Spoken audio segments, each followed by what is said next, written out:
Welcome to the Grow My Salon Business podcast, where we focus on the business side of hairdressing. I'm your host, Anthony Whitaker, and I'll be talking to thought leaders in the hairdressing industry, discussing insightful, provocative, and inspiring ideas that matter. So get ready to learn, get ready to be challenged, get ready to be inspired, and most importantly, get ready to grow your salon business. Hey, it's Anthony Whitaker here, and welcome to today's podcast. I've often talked about the different paths and opportunities that are available within the hairdressing industry for those that are ambitious and prepared to put the work in. For example, for some people, the opportunities are all about building up a great clientele behind the chair, while for others, it might lead to opening a salon of their own. And then there are some people that pursue the education route, amongst other things.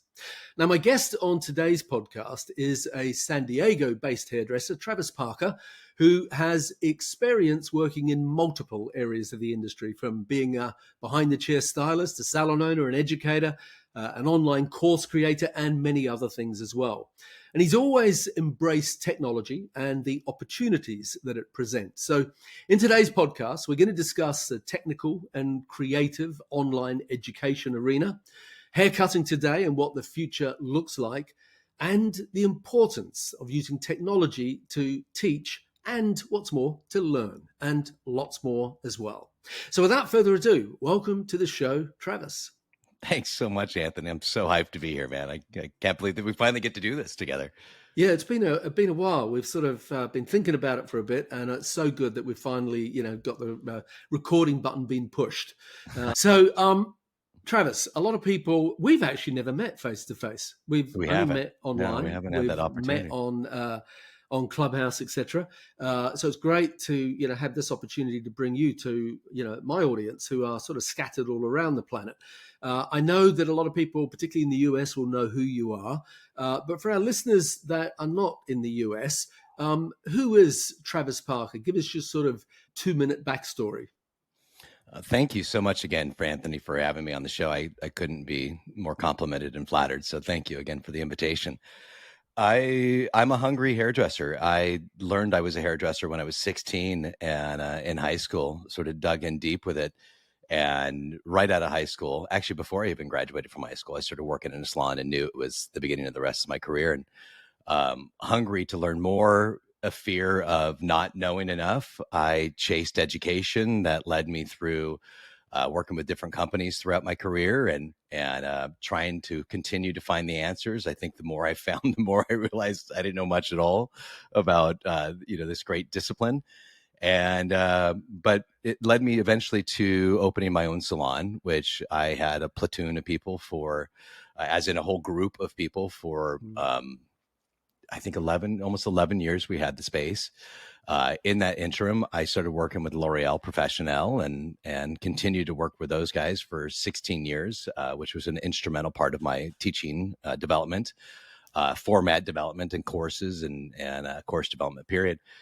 And then I opened up a private salon. And when I learned that, and we'll probably get into this more so, when I learned that, I had certain talents in certain categories and I wasn't so talented in others. So, focusing on where I could really make a difference, I opened up a private space.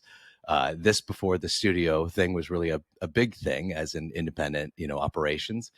And about 6 years ago, and this is the cliff note or the short version of it, about 7 years ago, I started to develop my own curriculum, and that's what I've been running under Travis Parker Academy ever since. And like you mentioned, I love tech. I've always been that eager nerd to learn more about it and figure out how we could utilize it to complement our lives or that of others. Great. Okay. Lots of great points there to touch on. I actually sort of want to go back to the salon ownership thing. I'm curious about that. I know you've still got a salon, but as you referred to it now, as it's more of like a private space. But Right. You said that originally you had a bigger salon with a dozen or so staff in it. Let's just go back to that for a minute. Like, what was it that drove you to open a salon? Because I think a lot of young hairdressers feel there's an inevitability about it, and that they should do that, and that it's the next step. But obviously, it isn't the next step for everybody, although it is for some. But just talk about that for a minute. What was it that made you want to open a salon? It's a great question, and I'm glad you framed it in the sense that most of us want to do it, as in it is that next step for us. I wanted to do it because I was in a place where I didn't always feel that I was in the right place, to be completely honest. And if I could open up a salon, build curriculum internally with it, then I would be working with like-minded people. And Mm. working with like-minded people is a place that I generally want to be, as with today. And so the salon was that opportunity for me. It was an opportunity for me to create something that truly complemented me, became a nest for something that I could really feel contextually comfortable with, and then work with like-minded people. But I think, like a lot of us, I was good at doing hair, but did I know how to fix the electrical? Did I know how to run a profit and loss, statement or chart, and really find profitability? Could I focus on enough of the integral things in a business to run it in a successful sense? And I failed many times, succeeded in many categories, but failed in many. But it was truly just this ambitious nature to be part of something that I felt comfortable with. And so Yeah, that yeah, was no, why I sought it out. yeah, I totally relate to that. It is a very creative thing, building a business. It's develop. People often ask me if I miss not having a salon, because I don't have salons anymore either. And I often say to them that I wish, or I miss not building something anymore, like Yeah. building a brand that wasn't just about me. I'm still building something now, but it's not like I have 20, 30, 40, 50 staff anymore. And so I miss that brand development of building other people as part of a team, which is a really exciting buzz. But as you just alluded to, you also learn a lot about yourself, and you learn what you're good at and maybe what you're not so good at.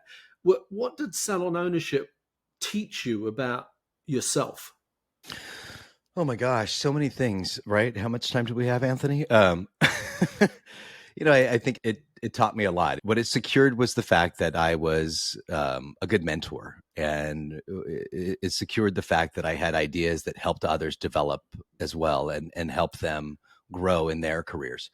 I learned that I had a good aesthetic that people were drawn to, and built upon that. If I had enough people with me in it, we could be quite successful with competitions, and winning things, and becoming a noted operation.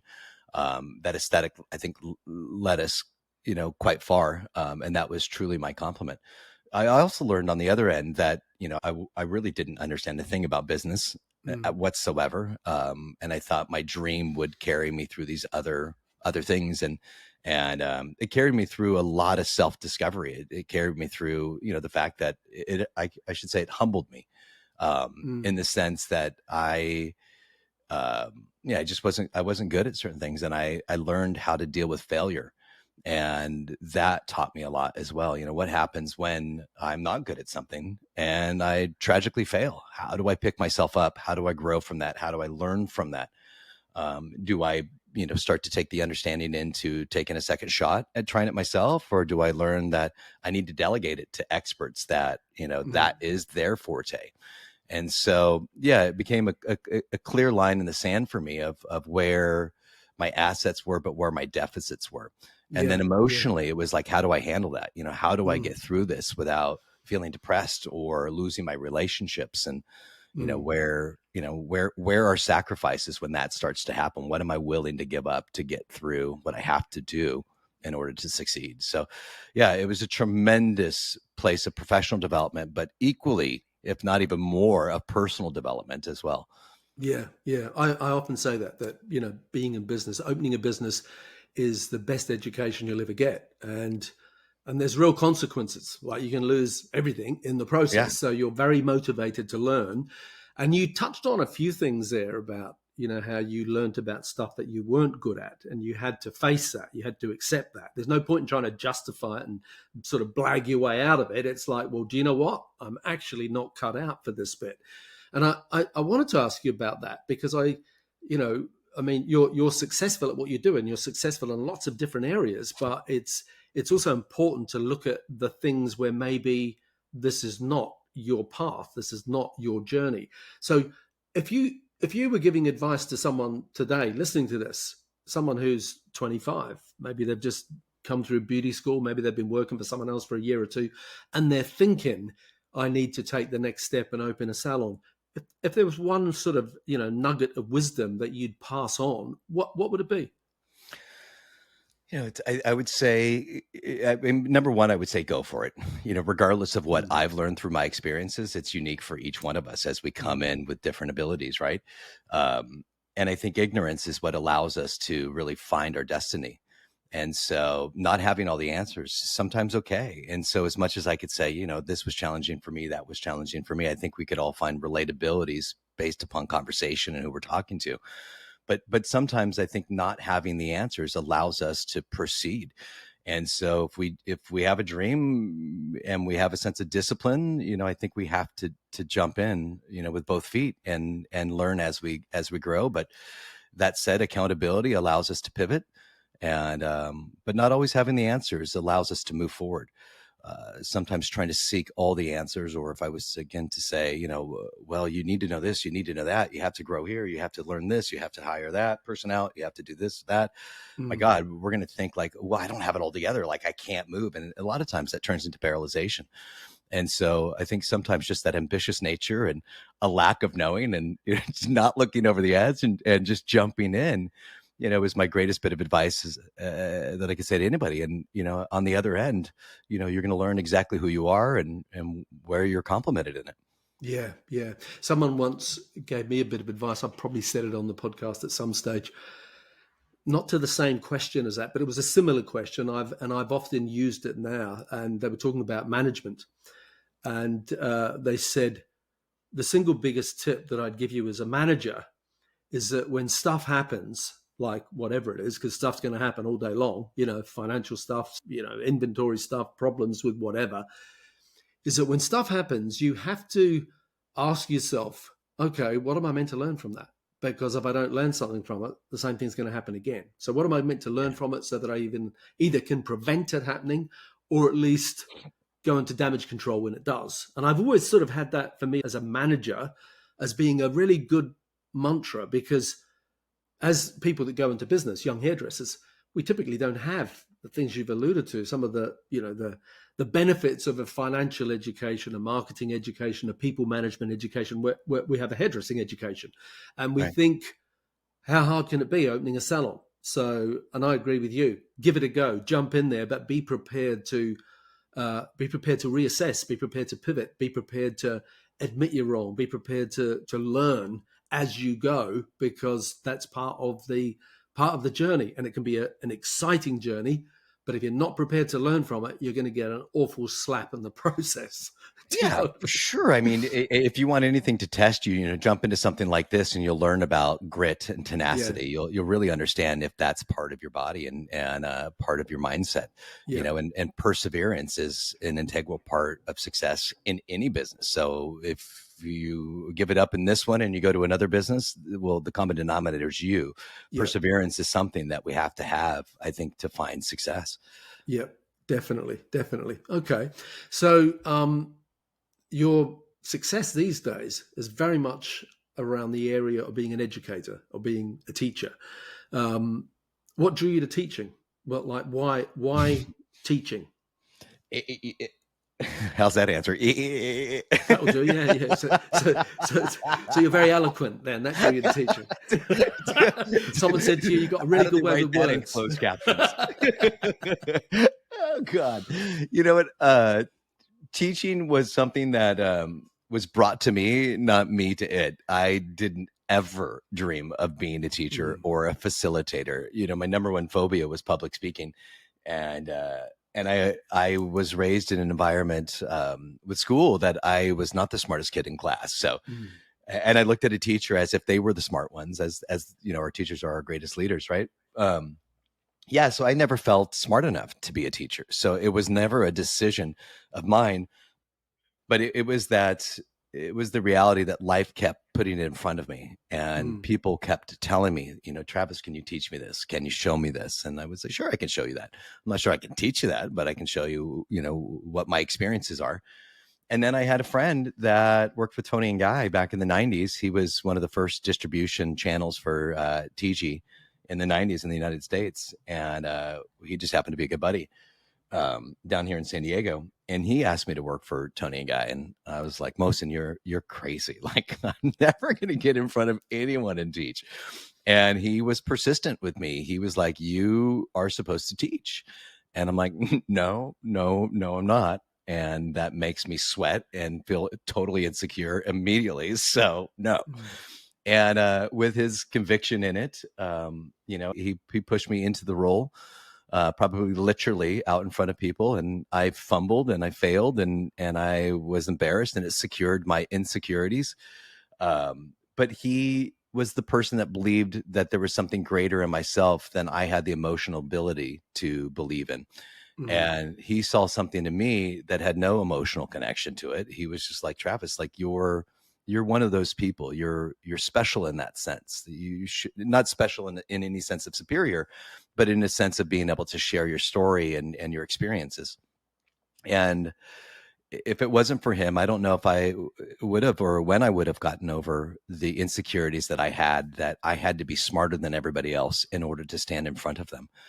And I quickly learned, within the first year of working with them, that it wasn't about being smarter than anybody. It was about sharing experiences and storytelling. And upon those experiences, and those lead people to their own epiphanies. It's a sense of relatability upon a subject of why everyone's there. And little by little, I started to develop more experience upon it, and back to perseverance. I'm the kind of kid where once I throw myself in, I will literally go to no end to finish what I've started. And that level of connection and commitment to myself and led me to greater moments of being a teacher. And now I've been teaching for over 20 years, and I absolutely love my role. I respect it. I honor all teachers of every category and discipline, and I truly feel like it's a gift that I've been, presented with this opportunity. And I feel that every time I stand in front of a camera or on stage or with an opportunity to talk to friends like you about sharing our stories, it truly is something I'm blessed to have gotten through, because now I have so much to share, and I Yeah. love it. Have you ever seen someone, they don't have to be a hairdresser, they could be in any area of life, who you looked at and you thought, oh my God, they are such a good teacher? Has there been any one person that's like had that sort of influence on you? Oh my gosh, that's having to recall memory. We were talking about James briefly before the call, but James Morrison is who I'm Hmm. talking about, of Tony Yeah. and Guy, and I remember seeing James in my early 20s. I may have been 20, even 21. I mean, it was really quite young, and it was before I had the opportunity to start to work with him. And I remember seeing James and his charisma in front of our audience or the audience. And I remembered him moving the hair, and between the two things of his ability to touch hair and find results and make it look so flawlessly, and his sense of humility and relatability, I think for me was really the first teacher of any type that I was like, oh my gosh, like if I could be like that, that would be me. At that time, I wasn't really thinking about it in a teaching sense. I was thinking if I could move hair like this man moved hair, Mm, if I could cut hair the way he did, mm, and with such confidence and humility at the same time. Again, yeah. my goodness, wouldn't that be a great thing? And here it is. It's the first story that jumps out when you ask that question. Yeah, And yeah. he's a If it's the friend. first one He's that a friend jumps out, today, so it's kind of it's funny meant to. hindsight, full Yeah, circle. exactly. Well, I wrote down those four words as you were saying them, because I was going to ask you. The next question was, what was the quality that that person had? And I don't know James. I know who he is, but I don't think I've ever. Well, I probably have met him 30, 40 years ago. But you said charisma, and you said humility, and you said relatability, and confidence was the fourth one I wrote down. Mm, And I like that, that's John. a great list. That's a great little list that Yeah, you've I just wish people would. ad I hope libbed. people say that about me someday. So Yeah. this is a sort of a follow up to that. What is it? And it's sort of the same answer, but maybe you come at it from a different way. What is it that makes a good teacher? I mean, I would say, yeah, definitely tack those things on. I think that the sooner we realize that it's not about us, that it's about delivering the message of why everyone is there, I think Mm, that that helps to build all of those ingredients in to making a great teacher. And that was something that I mentally had to start to put together for myself because I was so fearful of getting in front of people for so many years. Again, not thinking I was smart enough to be there. And then I realized here there was, 300 people in an audience, or 20 people in an audience, or anywhere in between or more. And I was like, you know what, Travis, get out of your head. That's your emotions speaking. It's your knowledge that you're supposed to be speaking of. mm, And if you can calm down and deliver what everybody has showed up for, that's your role and that's your purpose. And I think becoming a great teacher is realizing that, again, it's not about us. That's ego. And the more we can deliver to support others in their development is what helps us to become greater at what we do in that role. no, that's a really good answer, and it reminded me of, when I finally picked up the phone again and said to you, or sent you an email, whatever I did, we must get you on the podcast. Let's get a date in the diary. It was because I'd seen you on Instagram saying something like what you just said then, which was, we need to get out of our own way and realize it's not about us, it's about the person sat in our chair. And Mm. I saw Oh that, yeah. and you were doing a live class, and I thought, I've got to get him. I've finally got to call him, get him on the podcast. That was great bit of wisdom. And so that's what I wanted to then come away with from that I love is that. that comment, you're not 25 anymore, neither am I. Um, is that sort of way of thinking, is that the wisdom of age? Because the 25-year-old Travis wouldn't have thought like that. And inevitably, or the 25-year-old version of Anthony wouldn't have thought like that. Yeah. But, if you can sort of fast track someone by saying, hey, like, you want to learn this bit now because it's really not about you. Because I get sick of it. I mean, we've all gone through that stage of it being more about you and the work that you want to do, and the way that you stand while you're doing that haircut and how cool it looks because you're able to do that. But it's not about that. It's about the person on the other end of that at the end. And that is so obvious, but it's such a realization. But the ego bit often gets in the way somewhere along the journey, doesn't it? Yeah, very much so. And I think we learn, in many different facets that when we serve something greater than ourselves, we find happiness. Mm, And in what you're talking about with the IG post that I had, it was about, it's not about my trophy that I'm putting on somebody's shoulders. It's about their self-esteem. How am I as a service provider allowing them to walk the planet with more confidence? mm, What can I do that gives that person, what they need to feel better about themselves, and whether it's that they look better or they feel better or they find confidence in themselves with it. And it's the same thing with teaching. What can I do that can ignite the person in the audience to take that next step to find their greatest self? And mm, just like Mosen did, with me back in the day, with not having an emotional connection to my insecurities, just seeing what it was in me that I could do. I think so much of that has to do with my role as well. Can I help others get past whatever it is emotionally to help mm. them find their greatest anything, regardless of what it is, but relative to obviously my purpose at that moment. So yeah, I think yeah, it's what can I'll go right back to what I said. It's I find that when I serve something greater than myself or my Mm, own interest or ego, I generally find that I'm happier on the other end. I mm. think the younger me just I didn't have that. I wasn't given that knowledge at a young Mm. age. And so it was all about me initially. You have to discover that to a degree, don't you? Self discovery is a great teacher if you're receptive to it, which goes right back to that whole thing about business. It's about self discovery, acceptance, that of your own path, your own journey, of your own abilities, of your own flaws, Yeah. but being able to navigate that and come out the other end of it, not feeling beaten or battered or not good enough, but finding your own path. And I think that's a really good message that you had there. I think path being the word, it's about the moments in between. We set goals, Yeah. to achieve this or to achieve that, and that's fantastic, right? That allows us to strive towards something. But it's the steps in between that provide us with daily happiness.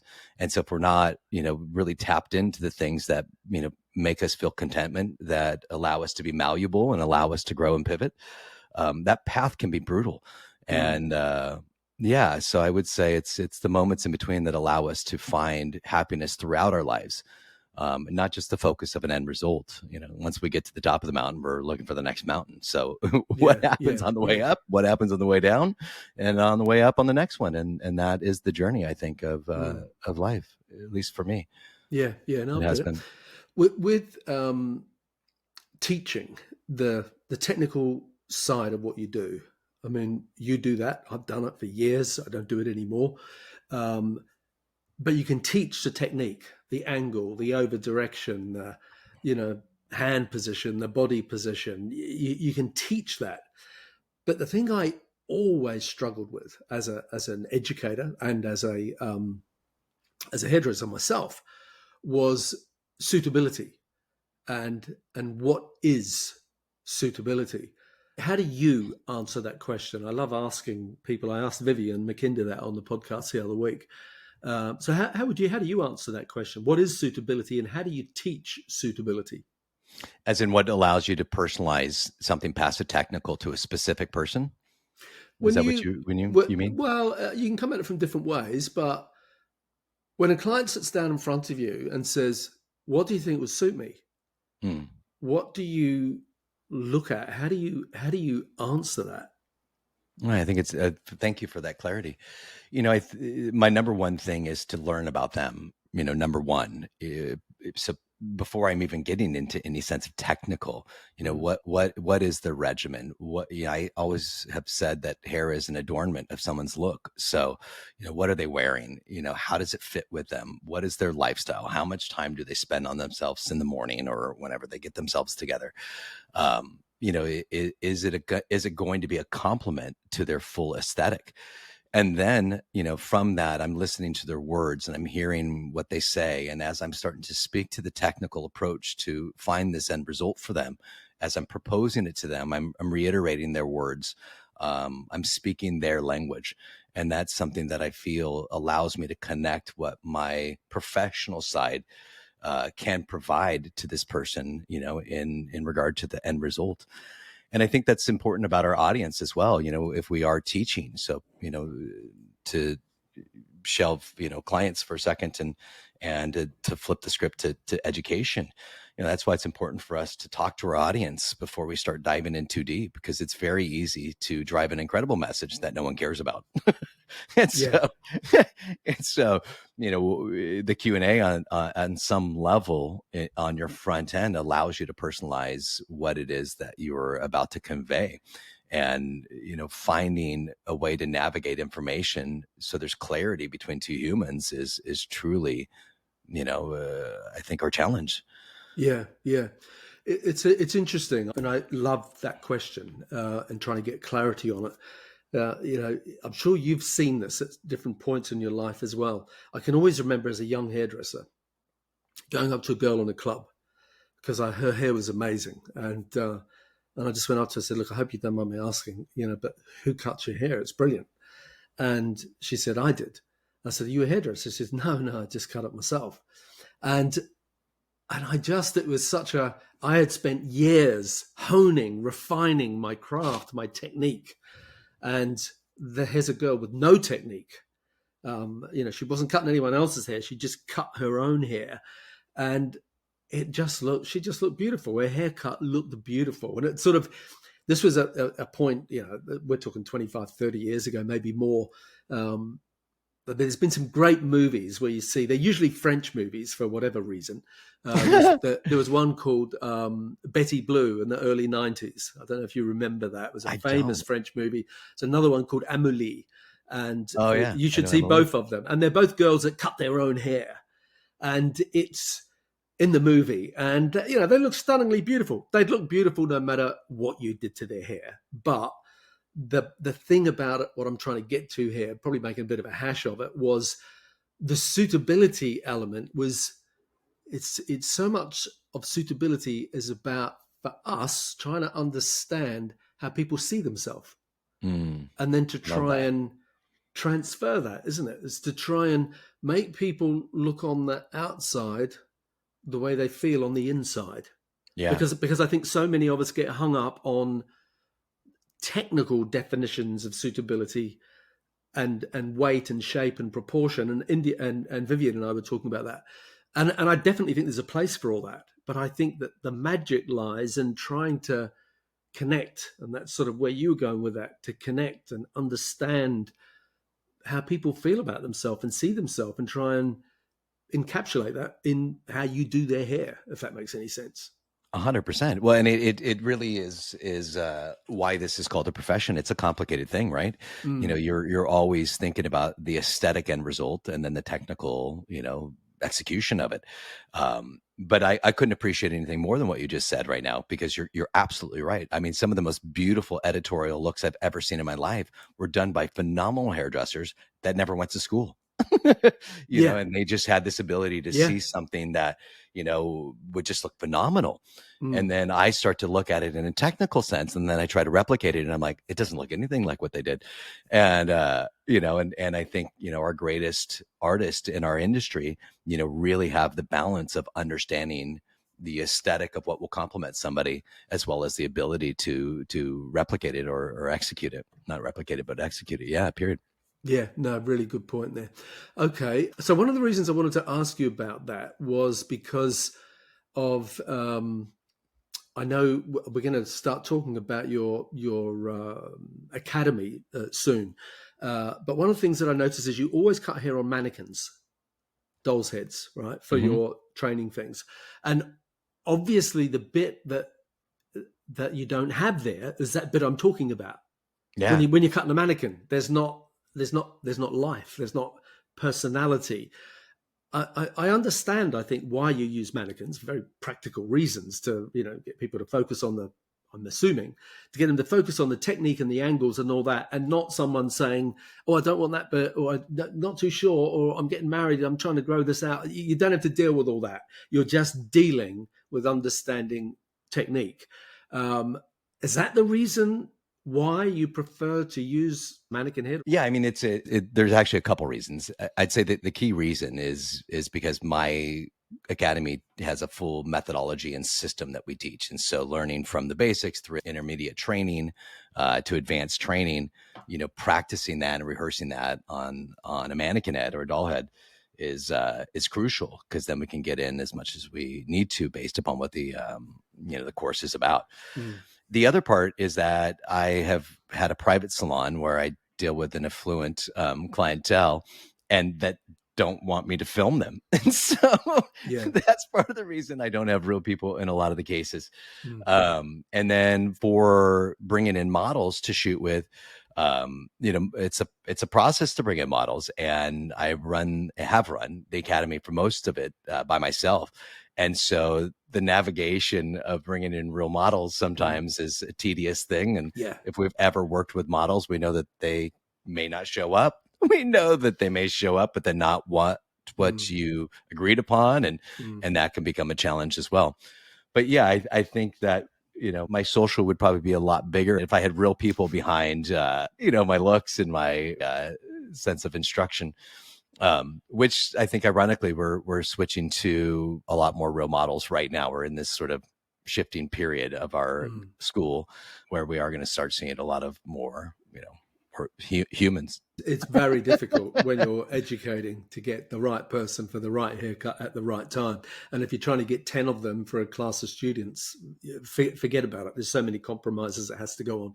So using a mannequin head is a much better way for them just to focus on having to get to grips with the understanding of the technique and understanding of the process and understanding of the sectioning patterns, because they're focused on that. They're not focused on someone saying, how much longer is it going to be? Do you know what I mean? I've got to get out of here. My boyfriend's waiting for me or something. So I get that. We talked about, or I mentioned that it was, it's a two-part series. It's the aesthetic and the technical that we have to figure out how to combine when it comes to, being a great hairdresser. And one of the practices that I've really put in place with my academy and teaching period is that I'm not teaching my aesthetic. I'm Mm, teaching the discipline and the technical for you to find sustainability and predictability in your aesthetic. mm, And so that's been a lot of the reason that we haven't used models as well. And I probably should have said that on the front end, is that, I mm, want you to skin it in your way. Let me just teach you the architecture behind what complements your artistry. And mm. so, that's That's very much good. a part of it. That's a really good answer for that. Um, I'll often get women that will come up to me because they know I'm a hairdresser by background, and the conversation on more than one occasion has been something like, "Where can I get a decent haircut?" They say, "I can't find a hairdresser now that can do a little one of these or a little one of those." Do you know what I mean? A shorter Yeah. haircut. That all they want to do is long hair, color, beachy waves, balayage. They're not into cutting hair, and I mean that's sort of a global thing. I for the last 20 years, easily 20 years now, we have been in this era of predominantly long hair. And I've got two beautiful daughters who've both got long hair, and that's fine. And my wife's got long hair as well.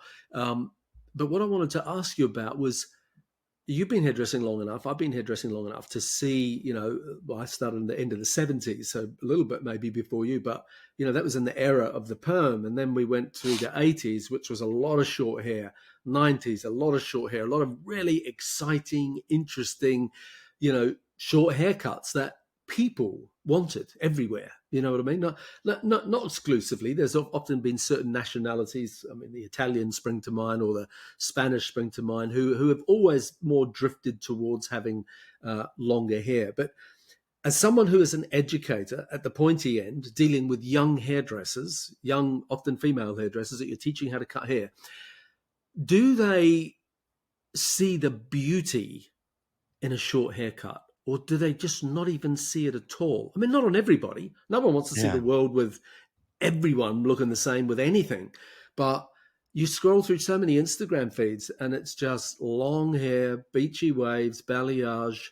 And sure, it looks beautiful, but it's now just sort of like this predominance of something it's boring. And so Yeah. now when you see a young girl, a young woman with a little short sassy haircut, it's so refreshing. So what are your thoughts about that?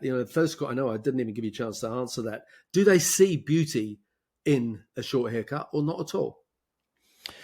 I think it's a great question. And I definitely know what you're talking about. There seems to be a predictability in our aesthetic right now that does have, ironwork on the back end, balayage, in the interim, and long hair as a result. Um, I think we've seen a shift in education period in the last 15 years, I'd say to 20 years. When we had larger companies that had product behind it, that were using education to help sell their product, we saw the influence of, A, this is technically how you do it. B, this is the dry line of how you style it. And between those two things really being the promoter of what was cool and what was happening without the influence of social media yet, I think we were learning from Mm, companies short, medium, and long haircuts. We were constantly being programmed to say, like, this was going on. And then, models, actresses, were being used by, a lot of these companies and their artistic teams to create their new look or what was going to be happening next. I think and this is just my opinion, but I think as we've seen social media influence our industry, and we've seen the era of independent educators come up, we're seeing a lot of young hairdressers that are independent educators, but don't have the infrastructure of education behind them. They haven't had the opportunities to learn from different disciplines, different companies promoting, the different looks. And with that said, they've focused on what the practical is. A lot of companies, and the practical or the easy is just longer hair, and then you basically, I would say, let me back up and pause real quick. I would say the average hairdresser that's in my class may know one or two different ways to cut hair, and they just variate the length of mm, those one or two ways on any look. and then they style it differently and be like, yeah, no, it's totally looks like the picture. But then you get past that and you dig into it deeper, you realize that there really isn't any fundamental education on how to build, convex layers around the head, shape of the head, or a bob that is shorter, or internal layers in a bob. They may not even know that there are different types of layering patterns, and they may not know that where to stand in relation to the body. They may not know in relation to how high the head is from them.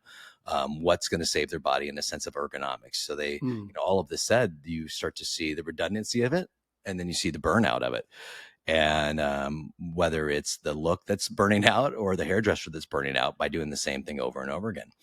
I've also learned that there's not a lot of ROI in cutting education as well. And now that brands are not necessarily running education, independent educators are running education, we're seeing a deficit of technical cutting. And, for that said, we're learning from our social platforms to figure out what's cool. And we see it enough times and we just sort of replicate that, but we don't get anywhere past it. We haven't seen a lot of short hair right now in general because we've really lost education to entertainment. And now that we're becoming influencers and entertaining each other with our platforms, we've sort of lost that discipline of how to really truly cut hair. I think what's saving us right now, and I'll put this on the back end of it, is barbering. The line in the sand that's being dissolved between barbering and cosmetology, or going to hair school and learning longer haircuts, shorter haircuts, or anything in between, and barbering that's always traditionally been shorter haircuts. We're seeing barbers wanting to learn long hair, and I've been working with barbering groups for the last couple of years now, and barbering influencers to teach them how to do longer hair. Well, their shorter hair work, shorter hairstyles are starting to influence females on, I think, a great level right now. And with the line in the sand being dissolved again between male and female cuts, we're starting to see more females with shorter cuts as well. And then with all the bobs trending right now, we're seeing a lot of mid-length cuts as well. And whether they're being done correctly or not, technically, I guess it's one opinion to the next. Yeah. But I do see an influx of shorter hair starting to happen. And I think it's been greatly influenced by the popularity of barbering. Okay, well, that's interesting. All right, so you've got an academy, Travis Parker Academy. Um, what do you teach there? Is it just cutting, or cutting and color? It's just cutting right now. We have intentions of building into a color program Yeah, and finishing program as well, but which is why we called it Hairdressing Made Easy, because our yeah. intent was to build other platforms on top of it. Okay. But I've also found that my specialty is cutting, and Mm, I colored hair beyond the chair my entire career, but mm, cutting has really become my thing. And so I wrote about 6 to 7 years ago, I wrote a full methodology on how to cut hair, mm, what a relationship of our body is to every cut section that we're working on, to the different types of layers, as I was mentioning a minute ago, to different mm, lengths, to the true, I think, core understanding of what allows us to stand behind the chair without fear or stress. And mm. so when anybody is to show us an image, we know how to break it down in a sense of diagramming it, either technically, visually, or whatever it might be, to understand the step-by-step processes. So with that said, I've written 3 different courses that have become our focus. And with a specific focus on that, it's gone quite well. But we really have catered to the hairdresser that wants to understand how to cut hair past just long layers Mm. and a curling iron to hide their bad haircut. Yeah. Exactly. Okay. Not saying that if you do long layers, it's a bad haircut. It's Yeah. No, by of no course. Yeah, means. no, I get it. I'm I trying get to it. insinuate that. Yeah. So, I mean, I've seen it. I've been onto your platform. Do you want to just explain to, the listener what it is? Is it an app? Is it a website? Is it a membership thing? How does the whole thing work? No, it's a fair question. We have a website. It's all device based, so it complements any device that you're working on. But we offer in-person trainings of the 3 different classes, and then we offer it as online trainings as well. And to the point that I just finished my schedule for 2024, Mm, as we're in a big trade show this weekend, and we have our own booth, and we'll be focused on sort of helping to upsell our courses next year. But yeah, right now it's live online or it's live in person. It's hands on, Mm. and Yeah, so you'll be able to purchase in bundled packages multiple cuts and aesthetics through that sort of an entryway. yeah, Um, and then right now we're working with brands to help them build, their teams, their influencers, building the language of haircutting into them as a system. mhm, So there's predictability in marketing in what their educators are teaching. And so that's something that we're quite focused on right now with the yeah. education as well, and train the trainer programs, which is something I'm building on our website Mm. literally right now. Okay, so I know you did a stint with Tony and Guy, and you're now in a very competitive space with online courses, streaming education, etc. And you've mentioned the word methodology a few times. Your methodology. What makes your content different? If someone's listening to this and they've done the Sassoon thing or the Tony and Guy thing or whatever, or they've looked at other online training courses, how would you say that yours is different? That's a great question. I think ours is different, in the fact that we found that it truly simplifies the process of learning it. It's short pieces, it's modularized in a sense where our attention span is intact when we're learning what we need to learn when we're learning it. We focus on the individual expressing their artistry, not ours. So the aesthetic part of the mannequin situation, the aesthetic is yours. We're just teaching you, we're taking you to architecture school. Mm. But what we've really focused on again is bite-sized pieces, modularizing in a sense that's comprehensive and easy to understand at the same time, and delivered in a language that makes sense. Something that we focus on quite a bit on the front end is just that. This is our verbiage, this is our terminology, Yeah, and as we start to build that into a way of communication, it becomes quite literal. Our ability to convey our message and teach you what it is that we feel you need to know to understand how to build any haircut. yeah, yeah. So if we go back to when you probably first dipping a toe in the water with education, it was video, uh, Hmm. and then it was DVD, Hmm. and now streaming. Talk to us about how changes in technology have changed the industry for better or worse from an education point of view. Yeah, I think, there's a lot of better. I would say Mm. that for Yeah. sure. I mean, we have the opportunity to touch more people now and get our messaging out. Mm. What I love about technology is that I can give you bits and pieces that if that's all you want, then fantastic. Now we've networked. But Mm. if you're hungry for more, then I have the ability to connect with you from anywhere in the world and really dive a lot deeper into it. I love technology in the sense that I just love technology. I'm Mm.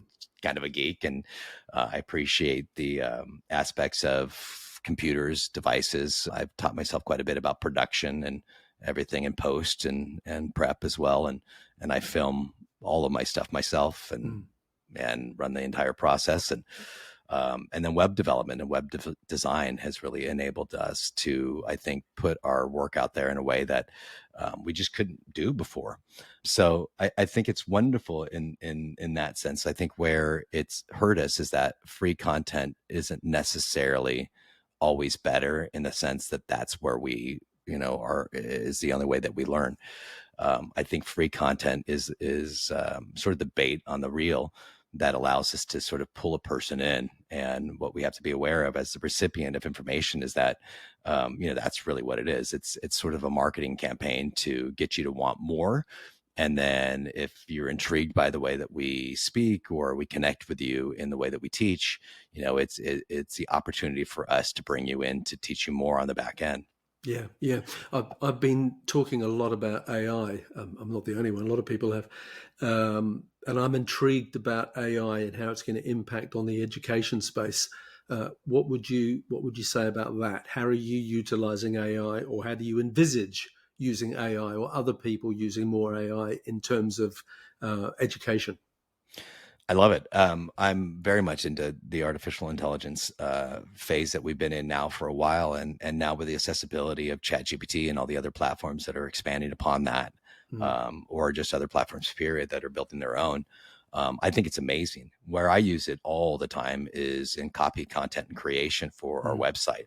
So I'll feed it what it is that I need it to help me to fabricate. And, it's in a lot of cases from there in my words and the way I would speak to it, it's helping me to write things very quickly, mm, and it's allowing me to expand my website in ways that would have been a lot more costly before, but in a lot of ways, it's a lot more efficient. What I also love about AI is that it's not emotional, and I can sit there and tinker with it for hours upon hours, feeding it different ideas of what I needed to create, and it's never annoyed with me.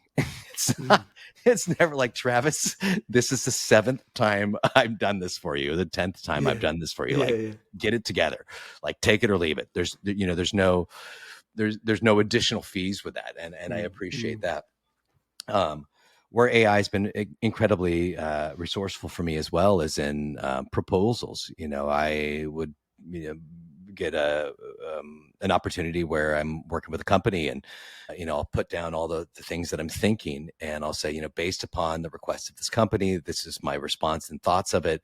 Is there anything else in that you might suggest mm, that mm. would help me complement this this pitch? And then it'll throw something up, and I'm like, oh my gosh, I would have never ever Yeah, thought of yeah, that, and that is brilliant. yeah. And so I love it in that sense. Are you Where I think using? Sorry, are you using anything other than GPT?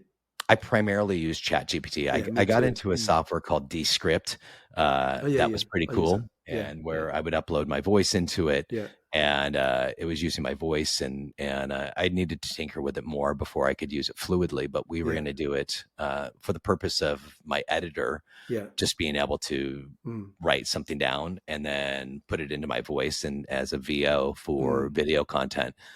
We were going to use it for that purpose, and we just haven't had the opportunity to expand upon past where Yeah, we're at with sure. it right now.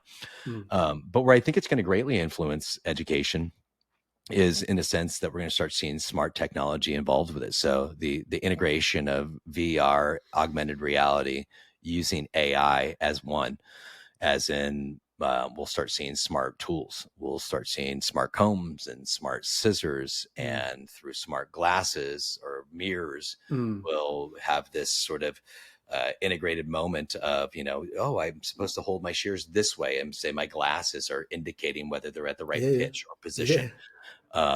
With mirrors, we'll start seeing it, just in a literal sense without smart glasses on, but through smart, mirrors. And I think all of that is phenomenal. I think that the challenges in it all is that we really have to focus as hairdressers on how we can continue to deliver at our highest level. So past mm, the collage of all this free information everywhere, yeah, find systems that we can focus on so we can really become the specialist that I feel we used to be, and maybe we're losing today. But I say that in this conversation because computers are able to have far more thoughts per second than humans. And the robot and bot that is going to be in your house making you eggs in the morning, yeah, making your bed in the afternoon, will be potentially giving you a massage and cutting your hair in the evening as well. And a methodology like mine will be written into ones and zeros at some point, yeah, taking that, compounding it with trillions of thoughts per second, yeah. and giving you a phenomenal haircut. Now we're going to need to wrap up in a minute. One of the things I just wanted to tack on to what you just said was, and I was going to say this earlier and it slipped my mind, and that's the word feeling. Because I asked you about suitability, how would you describe suitability? And I always remember this thing that happened to me, and I have mentioned it on the podcast before. When I was a young hairdresser, first started, probably my first week in the salon, and there was a stylist there, and I didn't have any understanding about hair before. In fact, I used to work on a construction site. I went from construction site to hairdressing, and I That's was cool. standing behind the chair watching this guy do a haircut, and for all intents and purposes, he was cutting a graduated bob. So the back of the hair was just beautiful, built up, graduated shape.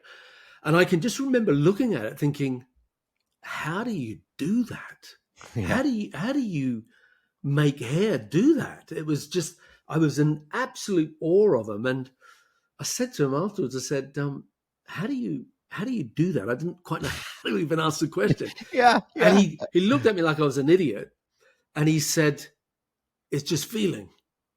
Now, I'd only been hairdressing a week, but I knew that answer was the biggest bullshit that I'd ever heard in my life. That it's not just feeling, that Yeah, there's technique, and that someone has taught you that technique, you've learned it, but you don't know how to teach it or articulate it, unfortunately. Or he fair. would have said, well, you do this and that and the other and hold this like that and, this like that, and away you go. Yeah, But, yeah. and that is the thing that AI can't do, the feeling. I mentioned both those two I movies, love that point. That's Betty great. Blue and Amelie, the movies, and the girls are cutting their hair. They're not hairdressers. They're Yeah, you can picture what it's like even if you haven't seen the movie. They're in tears. There's mascara running down their face, and they're hacking at their hair with whatever sharp implement they can. And at the end of it, they still look beautiful. right. And so there was a feeling about the look that they wanted to capture, and that robot that you mentioned, they're going to fall short in that department. So, Yeah. Well, let's hope, right? Let's hope. Let's yeah, hope. yeah, I mean, exactly. let's keep our careers going. Let's live this robust, Yeah. career within. So, look, some quick fire questions. What's your biggest strength? Human connectivity. Okay, that's a good one for a teacher. Very helpful. Right. Okay. What would be if you had to sum up your philosophy on life? What would it be? Serve others to find happiness. Okay. The last question is, what sort of advice would you give to someone in an apprenticeship just starting out on this journey, or in beauty school just starting out on this journey? What's the advice you'd give them? Yeah, be gentle with yourself. Understand it's a journey.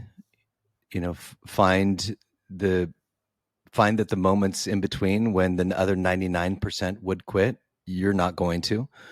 Allow your mistakes to lead you to your epiphanies. And find people that you feel good around. And if you're not in the right environment, leave. Mm.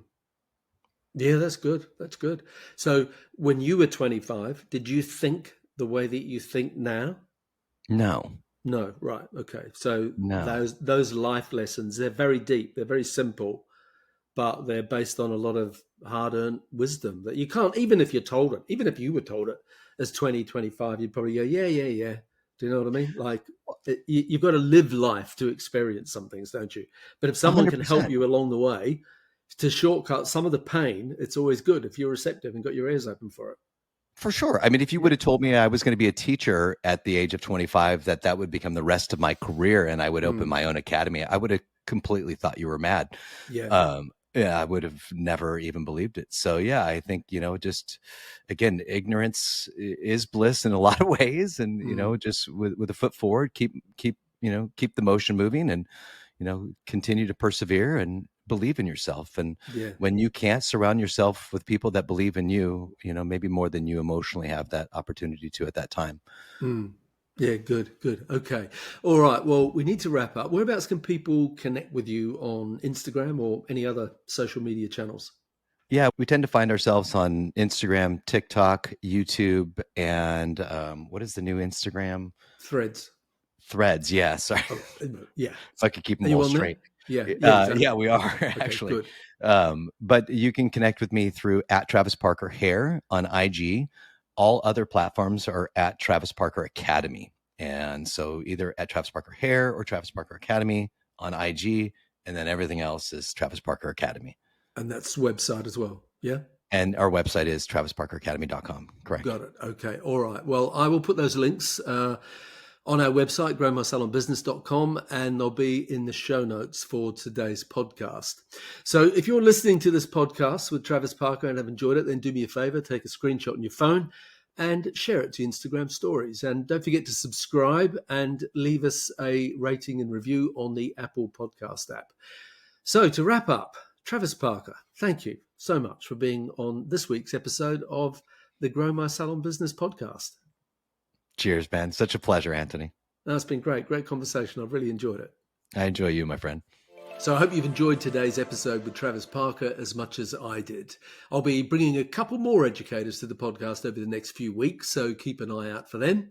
And we are about to open our money online course. So for those salon owners who are listening and recognize that money is an essential topic to master, then visit us at growmysalonbusiness.com/course/money, because when you get clarity and have the confidence that you need to handle the financial side of your business, that will be the best investment that you will ever make. So if you want to find out more, then as I said, go to growmysalonbusiness.com/course/money and join the waitlist so that you'll get priority notification as soon as enrollment opens. So I'll put those links in today's show notes for the podcast. And with that said, thanks for listening, and I'll look forward to seeing you next week.